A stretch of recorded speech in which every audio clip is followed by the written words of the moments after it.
আসসালামু আলাইকুম, welcome back to my channel. আবারও নতুন একটা রেসিপি নিয়ে হাজির হয়েছি। আজকে তৈরি করে দেখাচ্ছি ডিমের বিস্কিট পিঠা। খুবই কম সময়ে মাত্র 3টি উপকরণ দিয়ে এই দারুণ পিঠাটা তৈরি করে নেওয়া যায়। আর তৈরি করে এই পিঠাটা 8 থেকে 10 দিনের মতো সংরক্ষণ করা যায়। আশা করি সাউন্ড শুনে বুঝতে পারছেন পিঠাটা কতটা ক্রিস্পি হয়েছে। আর ডিমের এই বিস্কিট পিঠাটা তৈরি করার জন্য আমি প্রথমে নিচ্ছি 2টা রুম টেম্পারেচারের ডিম। এবার ডিম দুটাকে একটু হালকা করে আমি ফেটিয়ে নিচ্ছি। এবার দিচ্ছি আমি 1 কাপের থেকে একটু কম পরিমাণে চিনি। এবার চিনি আর ডিমটাকে আমি খুব ভালো করে একটু মিক্সড করে নিচ্ছি। যতক্ষণ আমাদের চিনিটা গলে না আসে ততক্ষণ আমি এইভাবে মিক্সড করে নিব। কোনো ইলেকট্রিক বিটার দিয়ে মিক্সড করা যাবে না, এভাবে হাতের সাহায্যে মিক্সড করে নিতে হবে।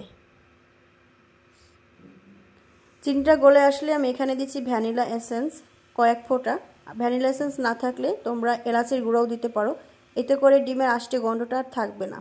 এবার এটাকে আমি সরিয়ে রেখে ময়দাটা মিক্সড করে নিচ্ছি।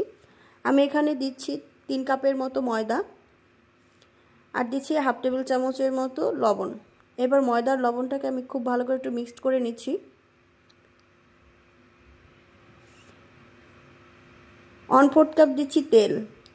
ময়দার সাথে তেলটা আমি খুব ভালো করে একটু মিক্সড করে নিব, এতে করে আমাদের পিঠাটা কিন্তু অনেক পরিমাণে ক্রিস্পি হবে। আমি খুব ভালো করে হাতের সাহায্যে এভাবে মিক্সড করে নিচ্ছি 2 থেকে 3 মিনিটের মতো। ময়দাটা মিক্সড হয়েছে কি না সেটা বোঝার উপায় হচ্ছে হাত দিয়ে চাপ দিলে একটা বলের মতো সৃষ্টি হবে এবং খুলে যাবে না।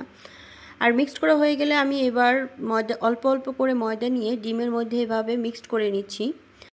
আমি ময়দাটাকে একবারে দিব না, আমি বারবারে এভাবে দিব আর মিক্সড করে নিব।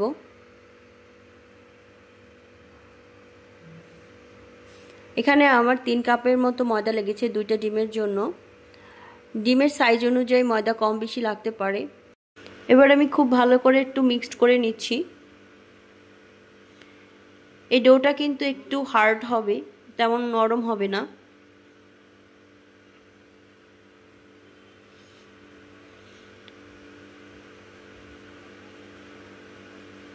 ডোটা তৈরি করা হয়ে গেলে আমি হাতের সাহায্যে একটু তেল দিয়ে দিচ্ছি যাতে করে উপরে ডোটা শক্ত না হয়ে আসে।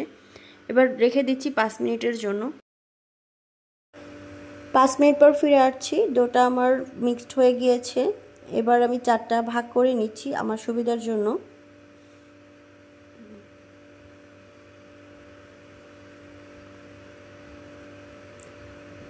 আর বোর্ডের উপরে আমি একটু তেল ব্রাশ করে নিচ্ছি যাতে করে আমার রুটিটা লেগে না যায়। এবার আমি খুব পাতলা করে একটা রুটি বেলে নিব।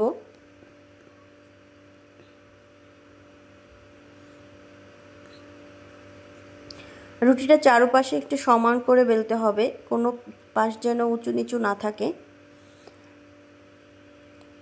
আর রুটিটা মোটা এইরকম সাইজের হবে, খুব একটা মোটা না খুব একটা পাতলাও না।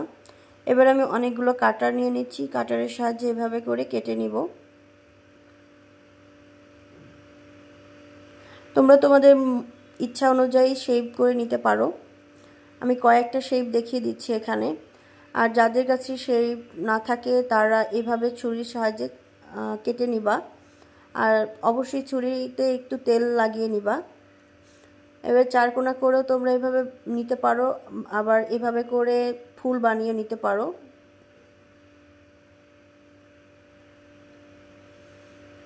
এই পিঠাটাও দেখতে কিন্তু অনেক সুন্দর লাগে।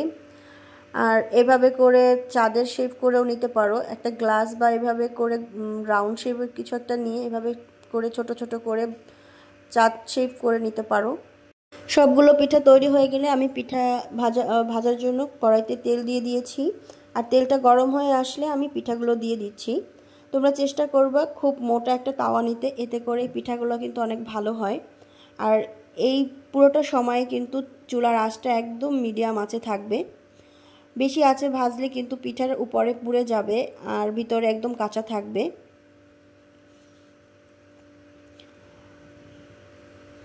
আমি পিঠাগুলোকে এরকম ব্রাউন করে ভেজে নিয়েছি। এরই মাঝে তৈরি হয়ে গেল ডিমের বিস্কিট পিঠা।